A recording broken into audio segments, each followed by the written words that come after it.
Mara ya kwanza kupush Samaritan ni kichwa ya mtoto ilitoka peke yake. After kichwa ilitoka, huyu mtoto alikwama hapa kwa mabega.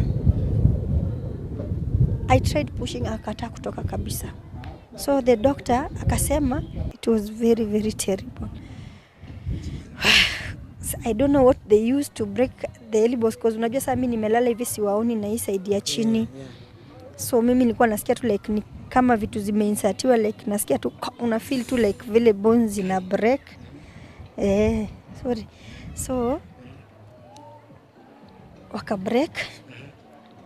So akaniambia, now Mary, you gather all the energy you have, try and push ndio tukusaidie, sababu sasa penye imefika is between life and death. Mtu alikuwa shakufa 3 days na sikuwa najua. So tukafanya hivyo na Mungu akasaidia sasa. Love that you show me, yes, that I cannot take it for granted. Love that you show me, I cannot deny. Kwa majina yangu naitwa Mary Wambui Kamande ama Auntie Bobo. Leo nimekuja hapa niwapatie story yangu. I know many people who are going to watch, it's going to encourage another woman, another mother, someone who maybe who is going through the same of what I've gone through. It's going to encourage them. So karibuni sana. Mimi nimezaliwa upande wa Coast. Nikasomea huko, lakini nilikuja kumalizia form 4 place inaitwa 𝐤𝐻𝐿. But first and foremost, before nifike story ya kumaliza form 4, when I was in form 3, I got a boyfriend. And I think maybe I was naive. Maybe sikuwa na ile exposure ya kujua what I'm supposed to do with the boyfriend ama such. So naweza sema maybe sijui niseme fortunately ama unfortunately, nilijipata nikiwa mjamzito when I was in form 3. So I gave birth and I really thank my mom because after giving birth hakutaka nikae tu nyumbani. Aliniambia hata kama umepata kupata mtoto sio mwisho wa masomo, so you'll have to go back to school. So nilimsikiza mama and I went back to school. I did my form 4 and I did very well. But hiyo time yenye sasa nikiwa shule bado tulikuwa tuna communicate na baba ya mtoto. That time na yeye alikuwa ameenda, alikuwa shamaliza shule because it's someone I know, ni mtu nimegrow na yeye back at home. Tunajuana yani from childhood, tuseme ni childhood friend.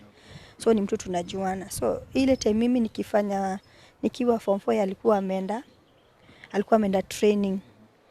So hiyo time nikimaliza form 4 akawa ametoka training na amepata job. So mimi sasa nimemaliza form 4 na nilikuwa nimeacha mtoto home. Akaniambia Mary, nao kwa sababu nimepata job haina haja ukae nyumbani. We kuja we start our own family. So my mom was really against it. Akaniambia, Mary, I think you should first secure education, at least upate maybe a job, ndio ufikirie mambo ya marriage. But again, nikaangalia hapa nyuma nikaona I have a kid. I wanted my kid to grow up knowing who the dad is. And yani wakuwe na ile bond. Already tulikuwa tusha lose 1 year ya ile kutengeneza bond na mtoto. Na mimi nilirudi shule kumaliza form 4 na yeye alikuwa training. So already tume lose almost 1 year ya ile kubond na mtoto.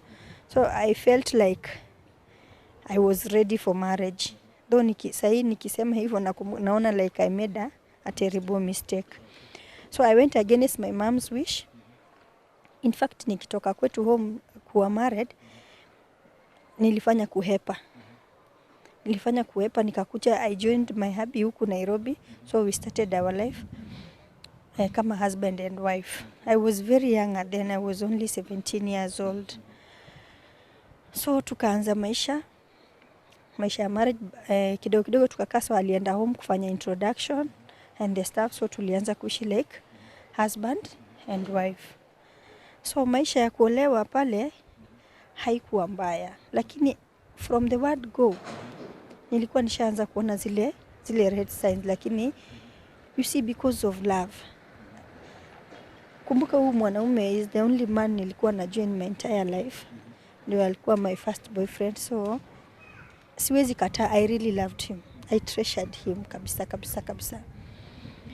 So mimi hata kama nilikuwa naona zile red flags at first, nilikuwa like nikiexplain, unajua obvious mwanaume atakupatia tu excuse, ningekubali.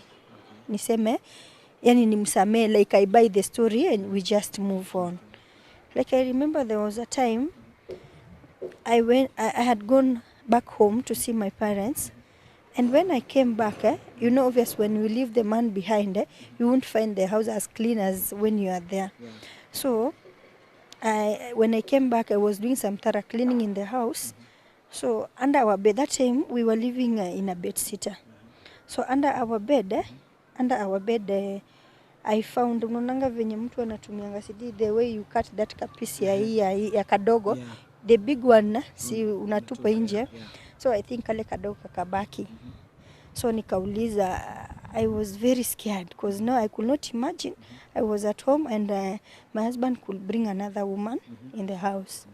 So nikamuuliza, and he told me no, maybe because when you went home, I had invited some friends here, maybe ni wao walitumia, me like siwezi kakufanyia hivyo. So I bought the story. So nikatulia tu na life ikaendelea. So mimi na mzee wangu tuliendelea tu hivyo. Kulikuwa na red signs mingi sana.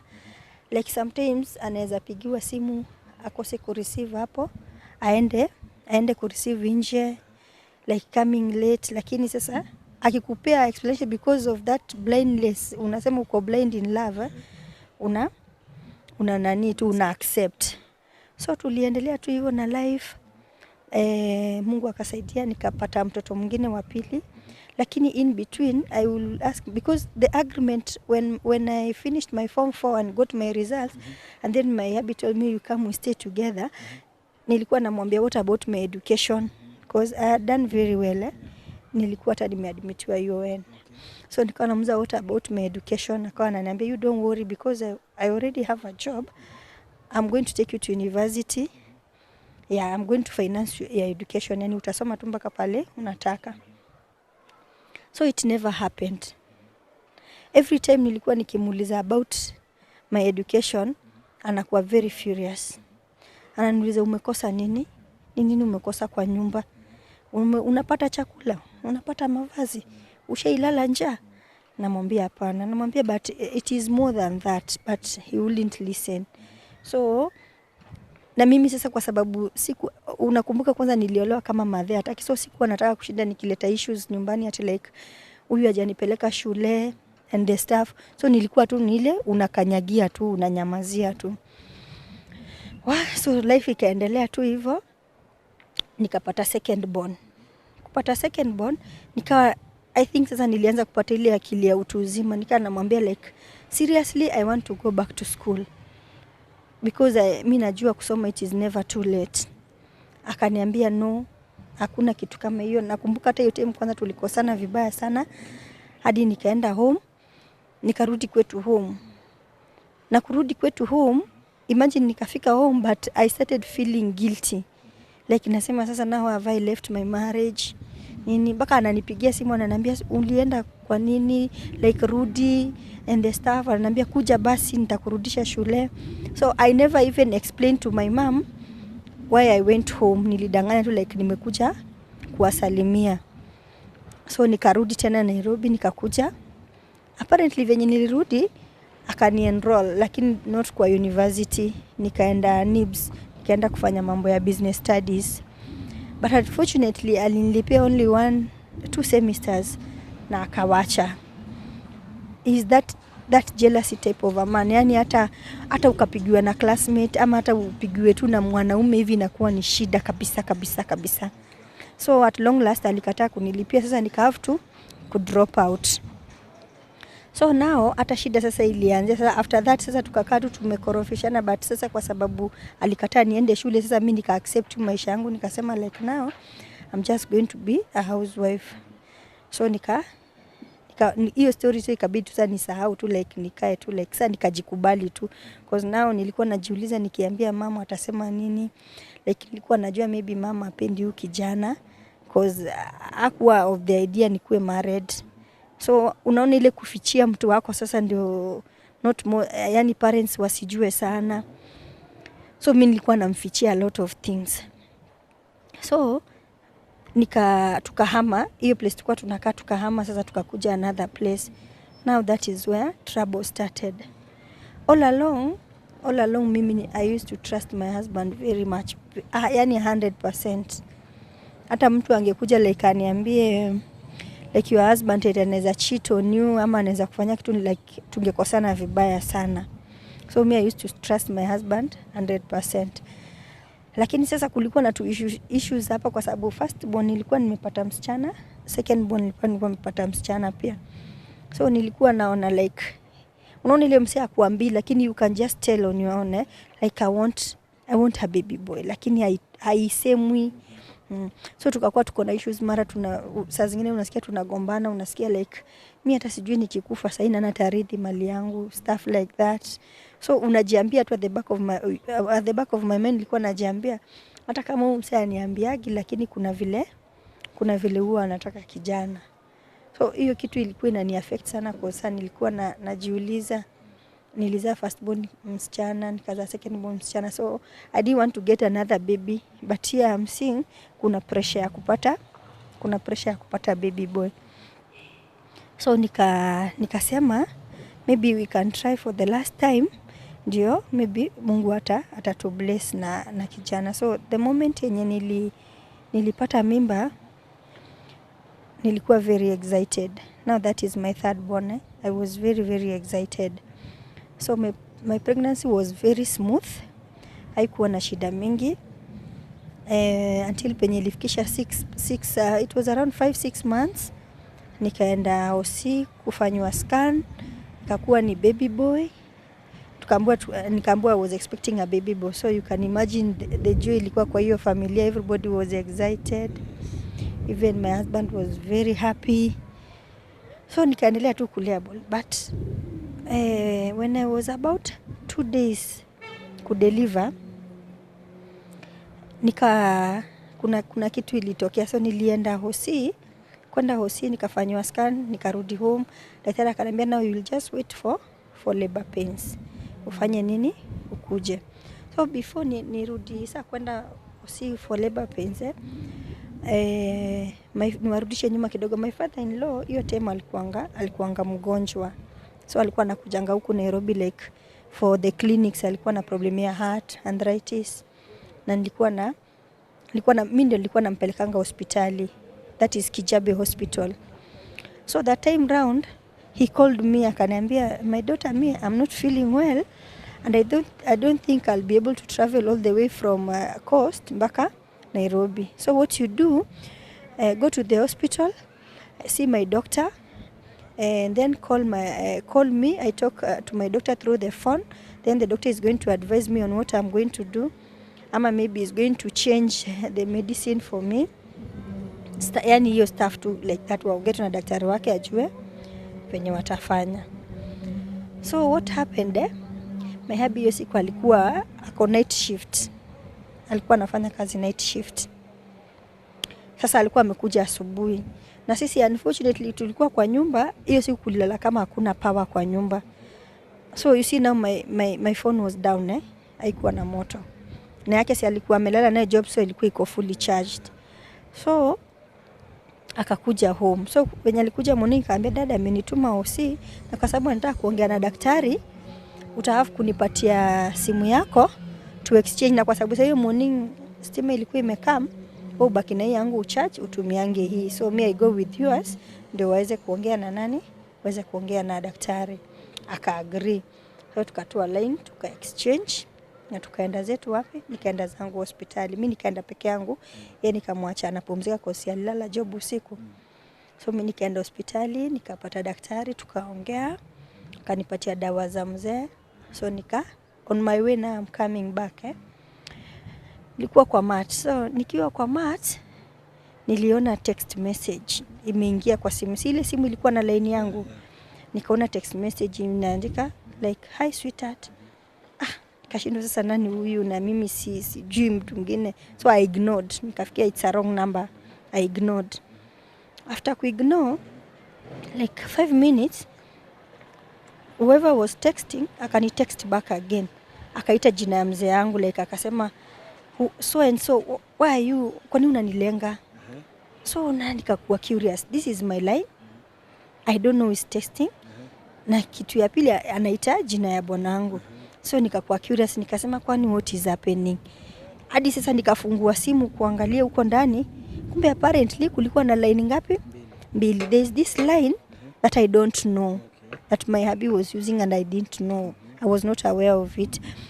So hiyo line ni kama hata inanga pin.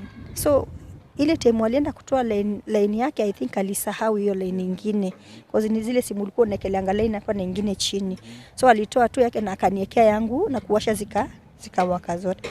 So I think hiyo line walikuwa wanatumianga na that lady to chat. Na hiyo namba mimi sina. So akija kwa nyumba maybe inakuwa off. Anatumia yenye mimi najua sasa. So hapo mbeleni uliona text inasemaje yenye ilipop? Yenye ilipop ilisema hi sweetheart. Hi so sweetheart. Yeah, nikalenga. Okay. So after kulenga, cause me I thought it was a wrong number. Ndio ikakuja the second text ikitaja hadi jina ya bwanangu, anamwambia so and so, mbona unanilenga?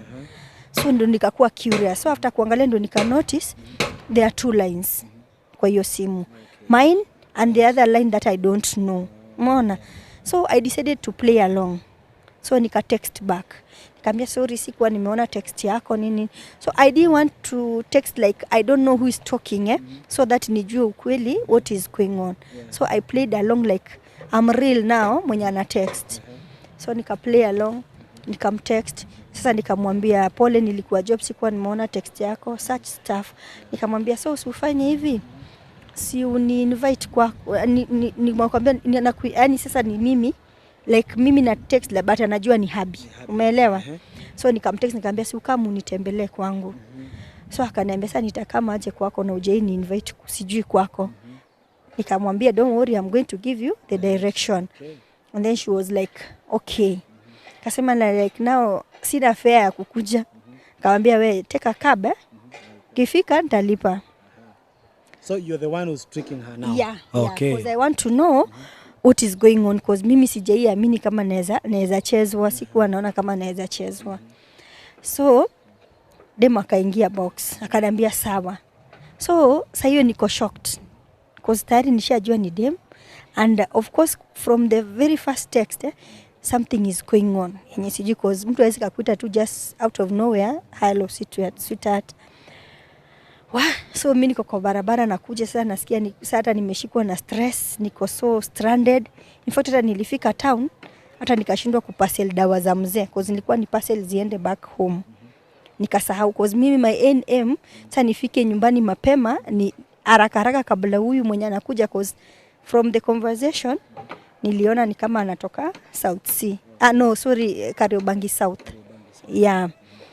So nikapiga calculations zangu nikaona mdem anaweza fika mbele yangu. So wenye nilifika town hata mimi nikachukua cab. Sikupasel hata dawa. Nikafika home wa first ya kuwa amefika bado. So after around like 20 minutes mimi nimefika, nimechill tu hapo nje, sikwenda kwa nyumba direct, nikachill tu hapo nje. Nikaona taxi, hiyo time ilikuwa ni zile yellow line, ikuanga Uber. So nikaona nikajua definitely ni yeye amefika. All along bado tuna chat ananiambia tu maneno like kuna text hapo alikuwa ameniambia but I'm scared, sijui utakuja kudichapa venye ulinichapa juzi. Namwambia you don't worry, you just come, we'll talk about it. Unaona? So hata nikarealize hiyo siku si ati alikuwa amelala job. Alikuwa amelala huko. Yeah, hakuwa amelala job. Ulijua through her texting you? Yeah, sasa venye tulikuwa tuna converse na huyo msichana nilijua hakuwa amelala huko, alikuwa na complain venye alikuwa amechapwa sijui and the stuff. So nikamwambia, so mimi kwa sababu I don't know the details and I don't want to spoil it, so I'm just playing along. Naomba you just come, we'll talk about it. First huyo dem kuna penye aliniuliza, unaniambia nikuje kwako, what about your wife? Na mimi nikamtext nikamwambia you don't mind, wife yangu nilimfukuza hata akoocha. So dem akapata courage ya kukuja. So akakuja akafika, mimi niko hapo, nikaona cab imepull up, nikajua ni yeye sasa. So nilienda. So I think the lady hakuwa ananijua. Nikaenda wakanifungulia mlango, nikawasalimia, nikauliza wewe ndio mgeni wa so and so? Nikaambia okay, akaniambia okay, mimi ni sister yake, ako kwa nyumba, ameniambia nikuje nikuchukue. So dema kwa zile za like na pesa ya taxi, nikamwambia wewe twende kwanza, maybe atakupatia ukuje usort. So jamaa akapull outside kidogo akingojea akuje asotiwe. Sasa mimi na demu yangu tukapanda mpaka juu, tukaenda kwa nyumba, kafungua mlango, nikaingia. Then after kuingia nilifungana ndani na padlock. Because nilikuwa na keys, nikafunga na nikachukua keys nikaweka kwa mfuko. So the other huyo lady ananiuliza mbona unafunga mlango? Anambia you don't worry. So nilienda bedroom, nikaamsha mzee, nikamwambia uko na mgeni. Uko na mgeni kwa sitting room, anakuita kidogo. So he was like, mimi nasikia usingizi, sitaki kusumbuliwa, nilala job. Nikamwambia no, you just come, hata chukua a lot of your time, just come. Jamaa katoka bedroom akakuja sitting room, akakuja akaona huyo dema hapo. I wish ungeona hiyo shock ile. Hiyo shock ilikuwa kwa macho yake. Sasa anashindwa like, am I dreaming? Am I still dreaming? Ama what is going on? So I think hata alichanganyikiwa. Akaanza kuuliza huyu dem, like unafanya nini kwa nyumba yangu? Nani amekuleta huku? Sijui nini. So dem na yeye pia ako confused. Anashindwa what is happening. Juu yeye amekuwa kichata all along, anafikiria ni yeye amemuita. Yeah, exactly. Kumbe ni wewe umekuwa ukicheza hizi games. Okay. So sasa ndo nikamwambia dem, nikamwambia by the way all along you've been chatting with me, not him. Not him. Na yeye nikamwambia so you have another line that I don't know, that you've been chatting with other women. So he was like which line? Nikamuonesha. You know obvious mwanaume akubalingi tu hivyo. Nikamuonesha. So alikuwa hapo sasa like sasa anamwambia wewe toka kwa nyumba yangu. Like namwambia relax kijana, mimi ndio nimleta hapa. So nikaambia udem all along umekuwa ukichat na mimi, si ujamaa. So nilikuwa nataka tu kujua what is going on between you two. Sasa dem akaanza kulia, ananiambia please Mary usinifanyie kitu mbaya, from now utainisikia na bwana yako tena, sijui nini stuff. Nikamwambia wewe though sikublame sana, na blame mzee sababu yeye anajua kuna bibi, lakini pia wewe ulikuwa unajua there is a wife somewhere. So ulidecide tu kubreak nyumba ya wenyewe, but mimi siwezi kukublame wewe sana. So what I'll do na kufungulia tu uende, I'm not going to do anything for you. So nilifungulia dem akaenda. You know sasa niko in a state of like pia mimi naona kama like somehow I'm dreaming, because I never expected that from him. That was the last thing nili expect. Nikiimagine kwenye tumetoka, what we've gone through with him, sikuwa na expect anaweza nifanyia kitu kama hiyo. So dem akatoka akaenda. Dem kutoka kwenda bado akanitext. Akaniambia Mary I'm very sorry. Mimi sikuwa nataka story mob, na kuanzia leo mimi hata utainisikia na huyo bwana yako, but there's something inafanyanga like we cannot be separated. Nikamuuliza what is it? Dem akataa kuniambia, kanambia I'm not in a position to tell you, maybe you can tell you are happy, akuambie. Yeye ndo ako in a good position kukuexplainia everything. So si tuko pale kwa nyumba na Abi, like the tension is too high. Mimi hata nimeshindwa kuamini. So nikamuuliza like nikamuonesha hiyo text, nikamwambia udema anamaanisha nini. So yeye ako tu bado anakataa, ananiambia wachana na yeye. Like sasa huyu atatuvunjia boma, wewe usishinde ukimsikiza, sijui nini. Nikamwambia no, I want to know what is this yenye nafanya eti amwezi separate. So akataa kuniambia kabisa. So I went back to the lady. Nikamuuliza aniambie tu kweli juu already nishajua the truth, no need ya kuhide, aniambie tu like everything. So the lady was like, ashai kuambia tunakuanga na mtoto na yeye. Yes. So nikamuuliza. After kumuuliza of course shetani tu ndo anaekelewangu. Ni shetani. Now the guy is talking. Yeah, anasema ni shetani. I was planning to tell you but I didn't know how to start. Nikamwambia how old is the kid? That time nikijua the kid is almost 4 years. Where? So nikamwambia you've been cheating on me for 4 years. 4 good years. Yes. So hiyo during that conversation unakumbuka niko na ball nimebakisha only 2 days to delivery. So I think it was too much for me. I couldn't stand it. I think nilifaint, I passed out na sikujijua. So nikiamka nilijipata niko hospitali Kasarani. Yeah. So kujipata niko hospitali Kasarani, it was bad because already nilikuwa nisha lose mtoi. Nilikuwa nisha lose mtoto wangu because yes, my third born. Okay. So niko tu hapo. Hata sasa nikuuliza daktari like nimeamka, so najaribu kurewind what happened. Hata sijui niseme aje chenye nilifeel because now you can imagine nilikuwa nangoja baby boy after the 2 girls. I was so ready, I was so prepared. Ulikushajua ni baby boy? Yeah, nilikuwa nishafanywa scan na nikajua ni baby boy. Okay. So nilikuwa nisha lose mtoi na hiyo ikaenda tu hivyo. So it was very painful for me. It was very, very hard. Ilikuwa ni kipindi ngumu sana yenye nilipitia. So after that nilidecide kwenda home. Decide kwenda home kwetu. Okay, yeah. At least nile nika relax, nifikirie all over again. But sijui what sijui nijiite mimi ni mjinga ama nini, but venye nilienda home alikuja akajaribu kuapologize, akaapologize. Na imagine at long last nilimsamehe. Nikamsamehe. So I came back, tukakuja Nairobi na tukaanza, akaniambia you'll never hear of such again. Na tukaanza life na yani like we say let's start afresh na we put you behind us tuendelee. So tukaendelea tuna maisha. So unajua mtu akisha break ile trust yako, kumtrust na kuanga very hard.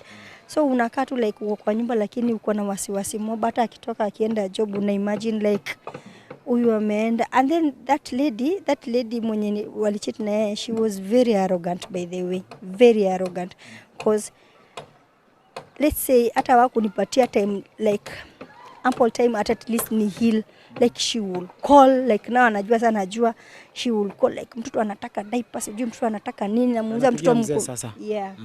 Sana uliza mtoto mkubwa hivi diaper ni za kufanya nini, like ni uchokozi ama nini. So nilikaa tu like I wasn't like 100%. Life ikuwa like venye ilikuwa before, yani like kuna tension tu kwa hiyo marriage. So nikakaa like around 1 year nikapata ball tena. Kupata ball nikalea tu hiyo ball, hata haikuwa inanisumbua, nikakaa nikalea again. Kufika 6 months nikafanywa scan, nikaambiwa it's a baby boy. So nikasema Mungu amesikia maombi yangu, at least I'm going to get So nikalea ball ikakuwa tu kubwa kabisa. So when time ya kudeliver kufika, nakumbuka nilienda Ngausi, daktari akaniambia uko na mtoto wako ni mkubwa but he is very very okay and very healthy. So it happened one day, na hiyo time sasa mzae nimesahau kuambia kidogo, hiyo time alikuwa amepigwa transfer, hayuko karibu, like ameenda job mbali because yeye ni police officer, ameenda mbali kidogo. So I was alone. So it happened, ukakaa nikawa nasikia like I'm not okay. Nasikia like my baby is not kicking the way ana suppose. Nasikia like kumenyamaza sana, because it's not my first pregnancy, you can tell something is wrong. So nili opt kwenda hospitali. Nilienda tu peke yangu. Nikafika kufika kwa hiyo hospitali, daktari alinifanyia, kuna ile wanapimanga mtoto na ile kitu ya kusikiza kwa masikio hivi. So nilisikia huyu daktari akiambia, after kunipima alita another, it was a gentleman, so alita another lady. Akuja akamwambia like huyu nasikia tu heartbeat ya maternal, sisikii heartbeat ya mtoto. So nikaanza kumuuliza kwani kuna shida, akaniambia cause always kakuambia like just like that. Akaniambia no, unajua sasa hiyo ball ni all along imekuwa sawa, lakini nimekuwa na a lot of stress due to the previous events. So daktari hapo akapima, akaniambia like akawa ananiambia ule mwingine, hata kuniambia direct, So akaniuliza, madam, umekuja na nani? Nikamwambia nimekuja peke yangu. Akaniuliza, mzee ako karibu? Nikamwambia mzee hayuko karibu, ako mbali. So alikuwa like, kuna friend unaweza ita sasa akuje? Mama, kuna shida. Ananiambia, no, you don't worry. Hata kuniambia hakuna shida, you just call someone akuje. So I called one of my friend, na hakuja peke yake, she came with another friend, so they were two. So saa hiyo wakaniambia like, tunataka kupeleka hospitali kubwa, like kuna facilities mingi and stuff. So unajua wanakudanganya tu ile kubuy time ndio usi realize kama kuna kitu mbaya. So mimi hapo nasikia tu instance kananiambia maybe something is wrong, lakini najipea tu moyo. Nasema naambia tu Mungu wetu, fanya kazi yako. So within no time my friends wakafika, nikapata hiyo barua, ndio hiyo mimi nikawekwa kwa ambulance tukaenda. So hiyo hospital tulikuwa Kasarani, so they referred me to another hospital yao tu bado, lakini iko Pangani ya bigger branch. So tukaenda tukafika, tukapokelewa like it was kind of emergency. Nikapokelewa, ndio huyo mimi nikapelekwa sasa kwa scan direct. So venye ule daktari anafanya scan, you know I've done so many scans because nimekuwa na watoto wengine before. Unaonanga kuna venye kuna heartbeat ya mtoto, unasikia makelele, like it was all silent. So I'm this like, is not the second. Yeah. So namuuliza daktari, is my baby okay? Daktari ananiambia, you don't worry, the baby is okay. Sijui nini. Kaambia mbona sisikii hata heartbeat, sisikii anything, sioni hata hapo kama ana move. Akaniambia, unajua wewe huwezi elewa, ni vitu za daktari tu hizi. So akatoa hizo makaratasi zake, then akaniambia rudishia daktari sasa. So nikarudishia daktari. Kurudishia daktari, akaniambia umekuja na nani? Nikaambia I'm with my friends. Akaniambia can you call them wakuje? Nikamuuliza kwani kuna shida? Hapana, nataka tu wakuje, kwa kidogo tunataka tuongee. So my friends wakakuja, they were two ladies. Wakakuja, ndio daktari sasa akaniambia, Mary, I am very sorry, your baby died in the womb like 3 days ago. 3 days ago? Yes. Hey. Wow. Okay. So hata sijui niseme hiyo time venye nilikuwa na feel. Nilikuwa, nilikuwa in a shock. Nikawa najiuliza maswali mingi, nasema sasa this is another one tena. So I was there crying. My friends wakajaribu kuniconfort. Sasa ni kuadmitiwa, because now you see the baby is already dead, but bado ako kwa womb ndani. So I got admitted. Now process ya kumtoa ikakuwa ni another traumatizing, a very traumatizing. I don't think if I'll ever forget. Ilikuwa something very traumatizing to me, because when niliadmitiwa sasa wakaniambia the cause of the death, it's like nimedevelop diabetes. I think ile pressure nilikuwa nayo, ma stress yote nini, nimedevelop diabetes na sikuwa najua. That's why the baby alipass kwa tumbo. So now because currently ilikuwa very high na my BP was very high, singepelekwa theater. So they said they wanted to induce me, that is when induce labor, ndio niweze kupush the natural way. So walini-induce, wakanidunga masindano, nikapatiwa madawa. So sasa tulikuwa tunangojea nipate labor pains, njia ya mtoto ifunguke ndio aweze kutoka. So after maybe 3-4 hours hivyo nikaanza kuleba. Nikaleba. So venye uchungu ilikazana kabisa, daktari akasema like now njia imefunguka Merisa, tunaenda kwa delivery room uweze kupush ndio mtoto afanye nini, mtoto atoke. So nilienda delivery room. Daktari akaniambia now you gather all the energy, you try and push. Wakawa wananiambia unajua when the baby is alive it helps itself kutoka. You don't do all the work on your own. But now because the baby is dead, all the work is left inabaki kwako sasa we mwenyewe.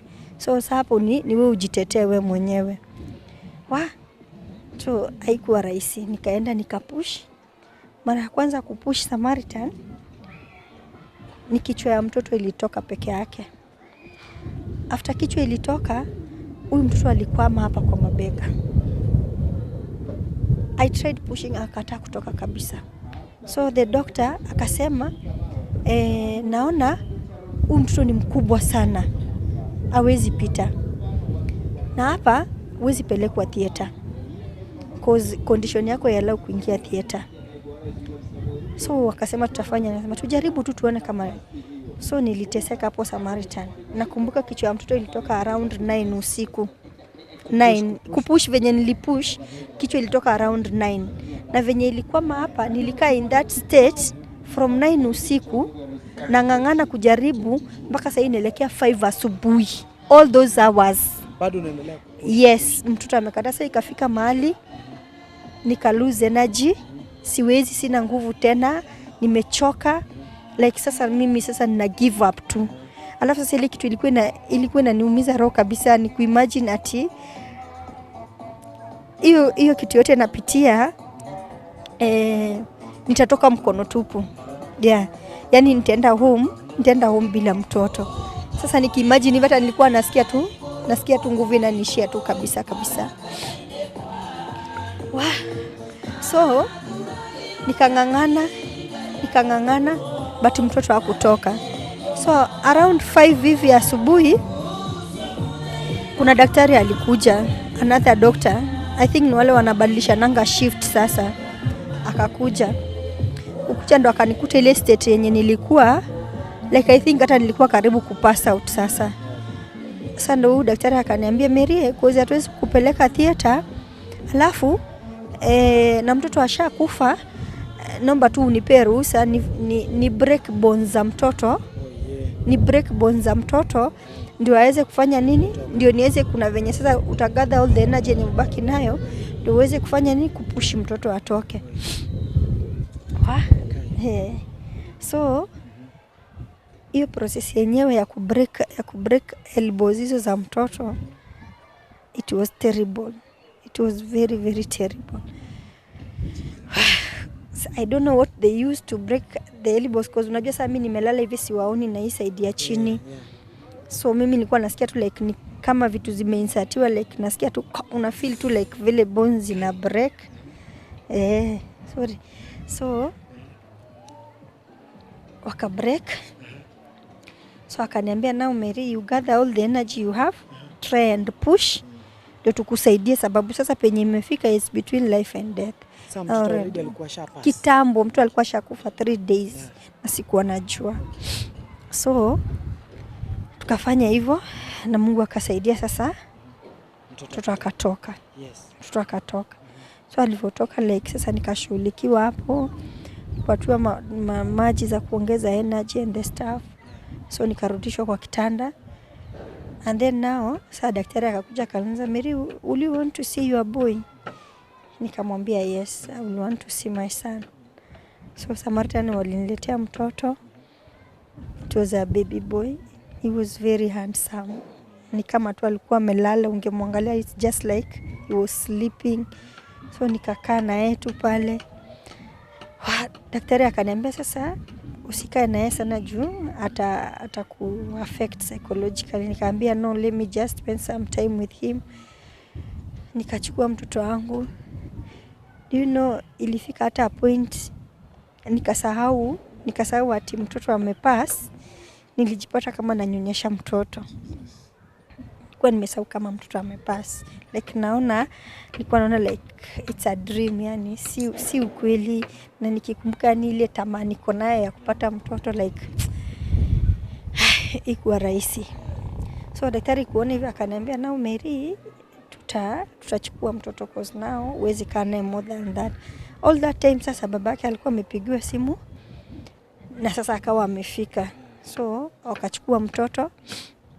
Hata mtoto wangu akienda kuzikwa sikukua mimi. Mtoto wangu alizikwa kama siku. Kwa sasa unaona ile nimepitia yote, bado niko under medication. So alizikwa. Na sasa Nikarudi home. Kurudi home, a very heartbroken woman. Ujui uanzie wapi, unasikia yani like maisha yako yani kama inaisha. Ukiangalia you are doing this thing, maybe unataka kusave marriage yako, kwa kusema ukweli hakuna mtu anapenda marriage yake break na kitu yenye akona uwezo ya kufanya isimame. Alafu tena kufika kwa nyumba unaanza kuona ile shopping ulikuwa umefanyia mtoto wako, like zile manguo ulikuwa umenunua, everything ulikuwa umefanya, you are so ready. Hata kando na manguo tena unatoka nje. Kutoka nje unajua kuna wale hawajui kama ulipoteza mtoto. Exactly, wanakuuliza mtoto anaendelea aje? Ulikuwa umeanza kuheal kidogo, you start all over again. Unaenda kidogo na naona umekuwa manyanga tena, mtoto anaendelea aje? You start all over again. The questions were so many. Sasa it is very hard mtu akiwa kule nje ku understand huku ati chenye ulipitia wewe. So mimi nikarudi kwa nyumba, hiyo kitu ilinipea stress. Hadi ilifika a point zile nguo zote na whatever I had bought for the kid nikazipeana ndio niache kuziona. So nikaendelea sasa kwa roho yangu nilikuwa sasa nikashikwa na ile tamaa kabisa, nikawa like I feel like I want to get a kid, that urge. Nasikia kabisa like I want to get a kid now. Na nikiangalia hapa kando naona like my husband though hawezi sema, maybe he's not happy with me. So unaona ni kama Samata najibebesha hiyo mzigo yangu yote. Yani hiyo mzigo najibebesha mimi peke yangu. Najiblame like somehow unajiblame. Naanza kusema like maybe kama ningekuwa nimemzalia kijana ange cheat. Lakini narudi nasema mtoto ni mtoto. Kuna mwingine pale nje hana hata msichana ama hata mmoja. Lakini tena narudi nasema hapana, maybe. So nilikuwa na ile urge. Natamani sana nipate mtoto, at least nione kama hii marriage yangu itasimama ama I'll try to win back my husband. So I could take long. It didn't take long. I could take long. I think even it was after 4 months nikajipata again I'm pregnant. So kujipata I'm pregnant again, nilienda direct kwa daktari. Nikamwelezea, akanambia now we are going to start clinics immediately. Na tukaanza lakini Samaritan hata hii kukaa hiyo mimba. Hiyo time nilikuwa nimepata kibarua mahali nilikuwa nafanya. So hiyo time nilikuwa nimeamka nikaenda job. Kwenda job tulikuwa sasa kazi yetu sana ilikuanga ni ya field. So tukaenda kwa ofisi, tukabriefiwa, tukafanya meeting, tukamaliza. Sasa tulikuwa tunaenda field. Tuko tu na wenzangu. So mimi hata I don't know what happened because nilicollapse tukiwa na wenzangu, nikaanguka chini. Ikiwa na months ngapi? Hiyo ilikuwa inaelekea 3 months. Yeah. So venye nilicollapse wakanipeleka hosi, kupelekwa hosi ndo daktari akaniambia you are pregnant. Lakini sasa unajua venye nimecollapse nimepelekwa hosi, kumbe sugar zimeenda very high and I don't know. Zimeenda very high. So kufika huko hosi nika already nimeanza kubleed. So kufika daktari akaniambia it is when sasa niliamka akaniambia it is too late. You've already lost the baby. So now that is the 3rd kid I'm losing. Nikapoteza tu hivyo, sasa huyo akapotea tu. So nikarudi kwa nyumba. Waine pia nikakaa kidogo nikapata ball pia number 4 now. That is number 6 from my first born, but number 4 wenye walikufa. Hii ya 4 kwanza ilitoka tu like hata yani kwa nyumba tu nilisikia tu like kitambo nifike hosi it was done. So now ilifika a point nikasema like now mimi sitaki mtoto tena. Because now even now the doctor was telling me it is not healthy kwa body yako hiyo size of miscarriage unashinda ukipata. But mimi nangangana tu. Na all along unaona mimi vile nangangana huku bado habi anazidi tu kucheat. Like sasa hiyo time alikuwa anafanya kazi mbali. Nakumbuka kwanza kuna time moja ndio nipate sasa hii job nakwambia niko alikuwa amekuja sasa. Kukuja hiyo siku ndo nilikuwa naenda interview ya hiyo job. Nakumbuka alikuja akafika asubuhi. So nikamwambia naenda interview but narudi, siendi kukaa. That interview ilikuwa inaconductiwa Westlands at around time ilikuwa ni 7:30 asubuhi. So nilitoka kwa nyumba mapema ndio nifike on time. nikafanya interview, na ile interview ukifanyaga unapatiwa results tu hapo kwa hapo. Nikamwambia you've got the job, so you are starting like tomorrow. So me I came back home happy because apparently unaona mimi nilikwambia si kwenda college, nilianza tu form 4 like that, lakini nimefanya sales sana, mambo ya sales. So kwa sababu ya experience yangu ndio nilipoa hiyo job. Ilikuwa ni ya real estate. So mimi nikarudi home. Kurudi home nikapata abi yako hapo amejam. Apparently yeye hakuwa anatakanga nifanye job. Yeah, hakuwa anatakanga nifanye job kabisa. Sababu nilikuja nikakuta ako moody, na nakumbuka hiyo time watoto wa sister in law yangu walikuwa wamekuja kunitembelea. So my house was fully packed. My 2 girls plus 3 other girls wenye nilikuwa ni wa sister in law wamekuja kunitembelea. So kufika kwa nyumba nilipata abi yako hapa ako moody. So kabla nifike nikiwa kwa gari, watoto walinipigia simu wakaniambia mom, tumeshapika chai, tunakunywa chai breakfast na nini. So nikaambia kwa sababu niko karibu kufika, you just wait nikuje niwabaye whatever ya kunyonyesha naye nikuje naye kwa city still early, na ndio walikuwa wameamka around 9 hapo. So mimi nilikuja na hizi mamikate na buns nikaleta. So na kufika I think watoto walikuwa wamechukua food ilikuwa imebaki ya usiku, walikuwa wanataka kula, but wenye walisikia na kuja na buns na mkate hivi wakawachana nayo. So it was still on the table. So kufika si nimewaletea buns. Ni of course watoto hakuna mwenye atakubali kula like rice ya usiku, awache hizo mamikate na buns. So mzee akatoka bedroom akakuja. So yeye ako tu moody, hataki kuongea na mtu, ako tu na hasira zake, we don't know what is wrong. Akauliza akaambia watu hii like ati hizo mikate hazikulu. Kwani aliniuliza mimi kwa nini nimebai mkate na kuna food ya usiku, wangekunywa chai na hiyo. Nikamwambia hakuna shida cause hata hizi buns wakikula nayo chai still hii food inaweza tengenezwa ikuwe ya lunch. Hakuna itakuwa. Akaanza makelele, hapana that is wastage, sijui nini. Nikamwambia like seriously, si food itakuliwa lunch? Sasa akasema eti mimi namjibu mbele ya watoto. And can you imagine Samaritan sasa alinichapa mbele ya watoto just because of kumwambia ati hiyo chakula itakuliwa lunch, wacha tu wakule buns. So yeye akasema namjibu na muonesha madharau mbele ya watoto na watoto wa sister yake. Alinichapa hapo. I remember even my first born aliingilia hiyo vita, akamwambia dad utachapa mom tena. Kwa nini unamchapa? Na mimi sioni ile makosa imefanya. Hadi akaniambia sasa hiyo kazi unaringa umepata, hakuna kazi utaenda. So nikajua it wasn't all about food. It's all about the work. Yeah, hataki niende nikafanya job. So yeye akatoka cause hiyo time alikuwa afanyi kazi huku, alikuwa anafanya kazi mbali. Akatoka akaenda zake. So mimi nikabaki tu na watoto wangu na nikaanza job. So hiyo time nikianza job already nilikuwa nishapata 4 miscarriages. Ndio nakwambia sasa hiyo ndio miscarriage yenye nilipata sasa nikiwa na colleagues. So nimepata hii miscarriage nyingine ya 5, naanza kuimagine. Nasema sasa nimepata miscarriage tena, sijui nifanye nini. So ile time wakirudi sikukaa hata. Venye alirudi nikapata ball tena. Now the 6th one Yeah. So ya 5 miscarriage, not what because ukihesabu from my first born, this is the 7th pregnancy. In whereby niko na watoto wawili alive but 5 are dead. Sasa niko na ya 5 sasa. Now this one was very traumatic. Kwa sasa nilidecide nikasema, benye nilijua tu niko na ball, nikasema daktari akaniambia now unatakana ukuwe na total bed rest.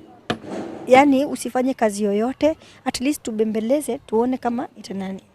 Nikapelekwa hadi theater nifungwe njia. Lakini in the process njia ikafungukana tena. So daktari akaniambia tuwe kuwa na total bed rest, ukae tu kwa nyumba. So nikajaribu tu kubembeleza hiyo ball nini. Hiyo time nakumbuka my brother alikuwa amekuja kunitembelea. Alafu hao watoto wangu wote wawili si walikuwa shaanza shule. So nakumbuka hiyo time tulikuwa tumebaki na my brother kwa nyumba, sisi wawili peke yetu. Nikawa naanza tu kufeel funny like na feel like cramps sort of hivyo tu.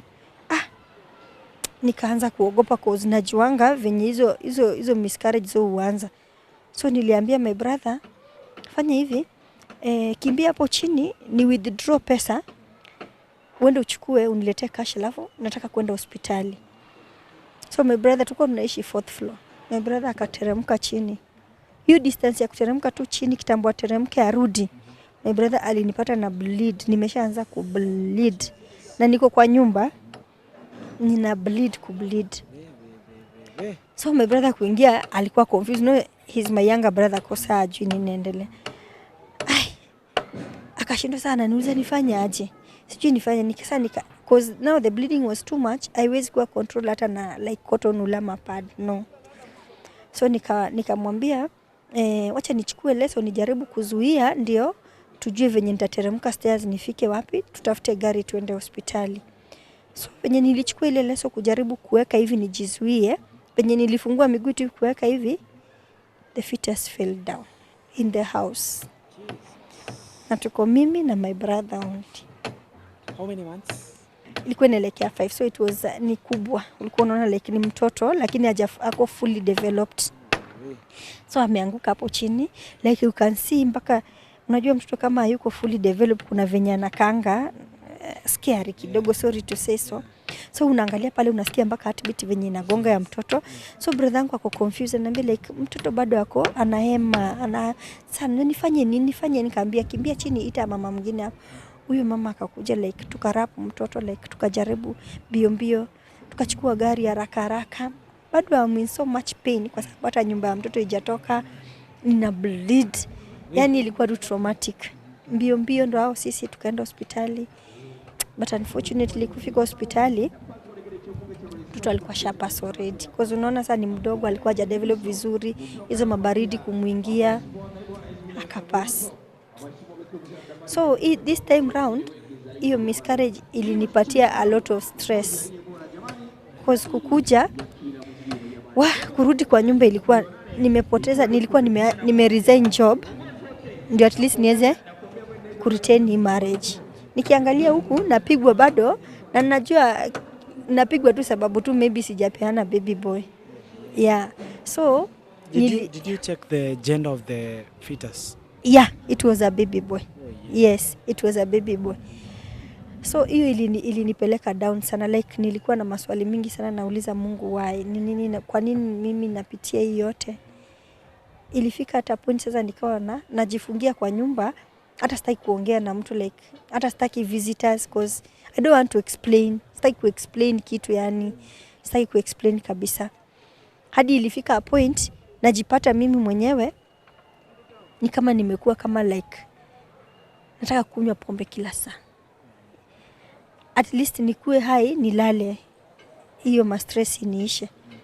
But now the funny thing with alcohol, utakunywa sahi ufeel uko high, but kesho asubuhi ukiamka you just speak from where you left. Hakuna kitu inasaidia. So ilinipeleka tu hivi, kakuwa ni stress. Huku nyuma sasa, kwanza sasa ndio mzee sasa akakuwa like ako worse. Like all the time akikuja hakuna amani kwa nyumba. Ni kufight. Ni stress tu. So kumbe kunye alikuwa ameenda job, alikuwa ameenda na akashikana na mwanamke mwingine tena. So hiyo time alikuja sasa, kaka kidogo nikapata mimba nyingine sasa, now the 6th one. So mimi all along unajua tu mwanamke anakuwa tu na instincts, nikawa namwambia lakini anakataa. Like akikuja our last born bado ni msichana kwa sababu hatujapata mwingine. Anasahau anaita our last born baba. Unaona? So ukimuuliza like anakuambia she's my daughter, I can call her anything I want. Yani ako obsessed. Exactly. So nikawa namwambia hata kama uko obsessed na kupata mtoto wa boy, lakini kwenye unaishi wewe it's like you have someone na kona mtoto kijana mnaishi naye. Akanambia unapenda kunifikiria vibaya, sijui nini. So unajua kwa sababu una evidence unalenga tu hiyo story. So it happened hiyo time sasa nikiwa na hii mimba ya 6 sasa. It happened hiyo time akakuja kutoka kwenye alikuwa anakaa sasa, akakuja kutusalimia. Akafika, tumekaa tu vizuri. So hiyo siku nilikuwa nasikia tu, unajua tu mtu na mimba na mood swings nini. Nikawa namwambia mimi like I'm not feeling very okay na sisikii kupika lunch, maybe unaweza enda ulete tu fries nje tukule maybe. Akaniambia ni sawa, acha niende. So alivyoenda, cause me from ile time yenye nilishikanga story yake na ule dem kwa simu, nikawa najiambia mimi sitaki kushika simu ya mwanaume tena. But alivyoenda anakuanga na simu, alikuwa hiyo time alikuwa na simu 2. Akabeba moja, akaacha ingine. So kitu inaniambia tu chukua simu angalie, but nasema hapana.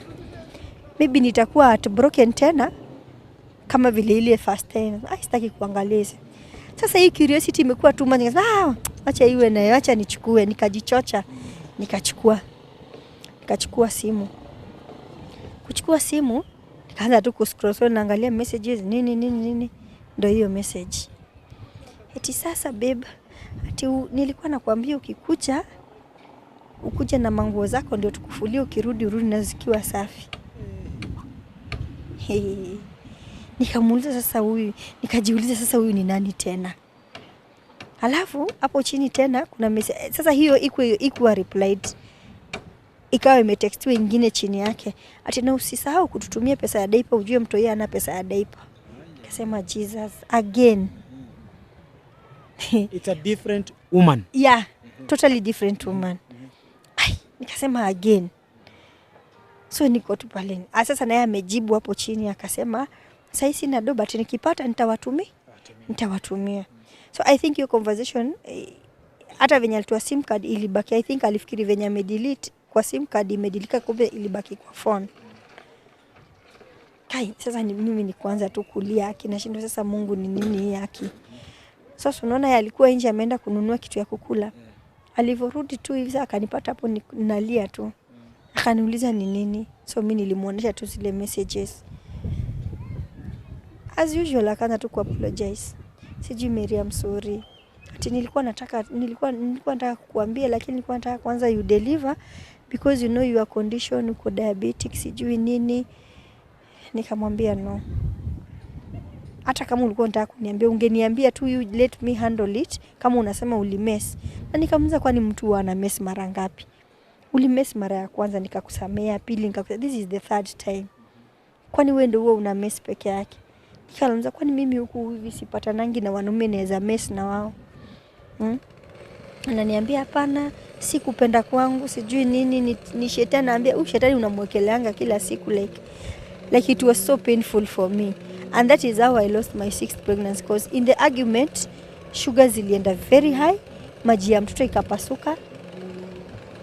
And that is how I lost my pregnancy. Akanipeleka hosi kitambo tufike, it was too late. Ndio hivyo sasa nikalose hiyo pregnancy. So hiyo time I think nilikuwa sasa bita kabisa na yeye, hata sikuwa nataka kumuona kwa hata nakumbuka nilikuwa nafukuza daktari, naambia daktari amfukuze, sitaki kumuona hapo. Sana nikaamua kabisa sasa now mimi I'll never get pregnant again, because one thing ni mimi naona ni mimi naumia, and whatever I'm trying to salvage hakuna kitu ina work. Let me ask you something maybe. Right now you even feel like when you get pregnant bado utakuta miscarriage? That was then, hiyo fear ilikuwa like hata sikuwa nataka by the way, because now unaona hizo zote zenye nimepitia. And then sasa daktari ananiambia some things happens in our body because of what we have set. We've set our mind. So hebu jipe time kwanza, heal. Uko sawa. Lakini hebu nikuuliza marital, una heal aje?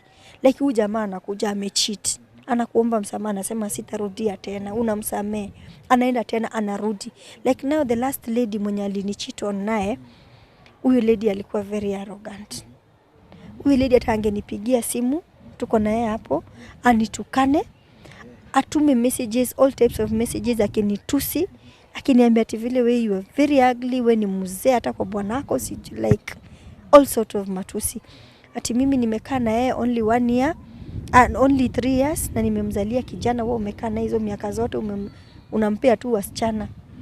Hakuna matusi huyo mwanamke akuniambia. I try to block, she uses another number. Ananitusi vile anataka, na nikionyesha Abi ananiambia wewe achana naye, like you see ni kama ako side yake, unaona.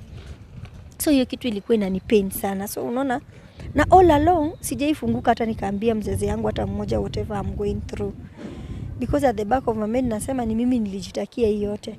Nilikatazwa nisiolewe, sikusikia. Nikaambiwa nirudi shule, sikusikia. So nilikuwa mimi najiblame mimi peke yangu. Hiyo burden yote ni mimi nimejibebea mimi peke yangu. So hata nakumbuka kuna time moja akakujanga akaniambia, sasa akaniambia Mary, sasa nao ni my habit telling me, akaniambia Mary, sasa mimi naona like ati huyu mwanamke anataka kuvunja ndoa yetu, so venye mimi nimeamua wacha tu niwachane naye, mimi naachana naye kabisa, like now tukae vizuri kama zamani. So mimi sikumjibu kwa Samaritan, unajua mtu akisha kudanganya once and twice ile trust inaishanga. So mimi nilikuwa nimenyamaza tu. Akanambia ukitaka kujua ni ukweli kuja ukae hapa usikie, nampigia tu simu sasa na nimwambie. Siku comment anything. So nilikuwa nimekaa tu hapo. Akachukua simu, akapigia huyo mwanamke. Akamwambia eti kuanzia leo sitaki kuona kwangu, na usiwahi nipigia simu, sijui unanivunjia ndoa yangu. Sitaki maneno yako na kuanzia leo achane na mimi. So walirushiana matusi kidogo pale, wanatukanana, like kunionyesha mimi it's real. But I don't know, my sixth sense iliniambia no, kuna kitu fishi inaendelea hapa. So mimi siku comment anything. Nilinyamaza tu, wakatukanana venye wanataka, nikawachana. Na hata sikusema kitu, niliamka tu na nikaenda kuendelea na biashara zangu zenye nilikuwa nafanya. So my hubby hakuwa anajua kuna venye nilikuwa nimeset hiyo simu yake inajirecord. Every call you make inajirecord. So nilikuwa nataka tu kujua ukweli, juu ameniambia hivi nijue kama ni ukweli. Hata hikwenda for long Samaritan. The same day in the evening, alivorudi nikachukua simu nikasikiza. Nasikiza hizo voice call zenye amemake. Do you know ile voice call niliona ya mwisho sasa, yani kutoka ya juu mpaka ya chini, ilikuwa ni immediately after amemaliza kupigia ule dem, ametoka nje ya nyumba, akaenda akampigia. Yes, akampigia akamuuliza like ameingia box, ameingia box. So ameamini, ameamini ni ukweli tumeachana.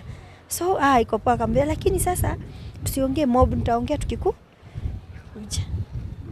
Now you can imagine, sasa umesikia na umekuja ukakalishwa chini ukadanganywa ukaambiwa like now it's over, we are starting afresh. Wow. So nilirudi kwa nyumba nikamuuliza surely, kwa nini unaamua kunifanyia madharau hivi? What is this? What is this? Akashindwa na kuniambia, akawa amenyamaza tu hapo. Na even to make the matter worse Samaritan, unaona mtu anawaka kwa gava. Imagine mtu anaenda anachukua loan, anawekea mpango wa kando job. Here is your wife ako jobless. Hawa ni watoto wanafukuzwa school fees kila siku. Imagine. Na umechukua loan umewekea. Sasa kitambo nijue kuna loan ilikuwa imechukuliwa ikawekwa job huko, tulikuwa tunasumbuana sana. Namwambia like sasa mbona utumi school fees? Watoto wanafukuzwa shule na uko job, sasa hii ni aibu gani hata? Ile kitu anakuambia nataka uende ushago. Ananiuliza unafanya nini Nairobi? Go back home. Namuuliza nyumbani naenda kufanya nini? Nimesema uende home. Na kama uendi home, usiwahi nipigia simu kuniuliza mambo ya school fees ama nini, mimi sijui hiyo. Tukiona kama ni jokes, akastop mpaka kulipa rent. Akastop akasema sasa wewe ujipange na rent yako, ujue chenye utajilipa. Kama unajua nimekuambia uende ushago umekataa, usikai nitisha rent. Mimi nikiona kama ni jokes tu hivyo, akaacha kulipa rent. We are talking like how many months ago? How many months? Now it's almost 1 year, 2 months. So unajua katika hiyo sasa kupitia hizo hardships zote naona sasa hayuko, nimeanza tu kujifundisha like kuhustle in Nairobi. Like una hustle job yote unapata unafanya, watoto wanapata kitu ya kukula like that. Lakini at the back of my mind na kwa roho yangu niko na uchungu mingi sana, na imagine this person is working, this person is earning money. So watu wananiambia si uende umreport sijui wapi. So nikija cause mimi naweza login kwa simu yangu nione payslip yake and what, hata nikiangalia payslip mali iko huyu msee, ndio nikakuja kurealize kumbe amechukua loan hadi payslip inasoma kitu hata ina maana. Na kwenye amechukua loan uoni kwenye pesa ilienda. Sasa ndio nikakuja kurealize kumbe loan ilichukuliwa. Sasa huyu msichana venye alikuwa ananibragia akiniambia wewe utaishingi rentals forever, mimi hata nimejengewa, sijui nimewekewa job, hata hiyo loan unaonanga kwa hiyo payslip sijui ni mimi nilikula yote. Sasa mimi nikaona point imefika, afadhali tu sasa kila mtu akae tu peke, cause niliona at first mtu anaweza jiletea magonjwa mingi, alafu tena unaona mtu it's like maybe mtu ameacha kupenda but haezi kukuambia. But before that nilipatanga ball bado ya mwisho sasa. Though pia ilikuwa inanisumbua sana, cause now you can imagine all the miscarriages nimeenda through, 7 of them and 1 stillbirth nimeenda through. Na wakati nikiwa na ball sasa, kwa sababu sasa daktari alisema you need a lot of rest, usijipe pressure, nikajaribu, nikangangana kadri ya uwezo wangu. And again hii mimba ni yeye alikuja akafanya bado nikazaa before time yake ifike. Cause apparently ikiwa around ilikuwa 6 months, ilikuwa almost 7 months hapo. Akawa amekuja kutuona. Sasa alikuwa ameshaniambia ameachana na huyo demu, hizo stories zimeisha. Hakuna kitu inaendelea, now is hivyo story imeisha sasa. Alivyokuja kutuona nikarealize tu bado wanakuanga na ule mwanamke. So nikamuuliza sasa, hii ni maisha gani shwali? Tutakuwa tukirepeat the same thing over and over again. And then apparently unaona venye ina affect mpaka watoto wetu. My firstborn ni mkubwa, anaelewa like what is going on. So in the midst of all frustrations, maji ya mtoto ikafunguka. Na tuko kwa nyumba mimi na yeye. So akanipeleka hospitali, but I was very lucky because when nilifika hospitali my gynecologist was around. Akanipokea haraka nikafanywa an emergency CS. And I thank God nilipata mtoto.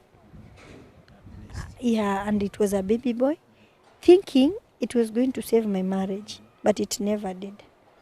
Because apparently after hata kudeliver mtoto kwanza ndo vitu zilikuwa worse. Mambo ikakuwa worse. Like sasa hata hakuna, mambo ikakuwa mingi sana, hakuna alipi rent, afanye nini. So kila mtu tu akaenda njia zake separate way. So right now you're not with him? No, right now mimi niko tu na watoto wangu. I live with my kids. Yeah. Does he support the kids? Kulipa school fees peke yake. Na apparently si eti analipa school fees yote. Like now if I give an example, my daughter has finished form 4. My very first born. Ule mwenye nilipata nikiwa 17 years. She's 17 years old. Alimaliza form 4. Na alimaliza form 4 akona deni around 64,000. Naona she did very well. Anatakana kwenda campus. Now you can imagine amemaliza na bado hajamaliza.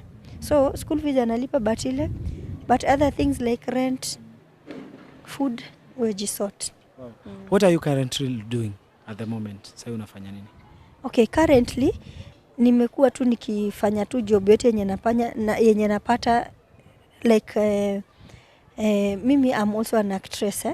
So nimekuwa naweza itiwa extra roles, naenda nafanya. Nimefungua pia YouTube channel, but hiyo hatuwezi ongelea cause nothing is coming out. Pia mimi sasa hufanya kazi ya kubroker, like nikipata gari ya mtu anauza na mtafutia client ananilipa kitu kidogo. Yeah, that is how I'm surviving now. Yeah. You said that you have a YouTube channel. Maybe what are your future plans about it maybe? Okay. Zilikufungua hii YouTube channel yangu, nilifungua at least, first of all niliongea kuhusu my story so that I can encourage other people wenye wako huko nje. Pia nataka through my YouTube channel niweze kufikia watu wengi.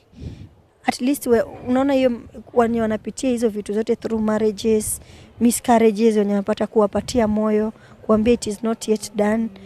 Yani encourage tu watu tu. Yeah. Hello guys, we had Mary Wambui Kamande on the show, well known as Auntie Boboo. Go to her YouTube channel, subscribe, support her, like, just support her channel. If Ifikishe hata subscribers, hata kama 10,000 subscribers. It's a lady with a very touching story. Let's support her the way you've supported Eastern TV. Guys, I was your host, Director Samaritan 254, and until next time, we are out. Peace. Love that you show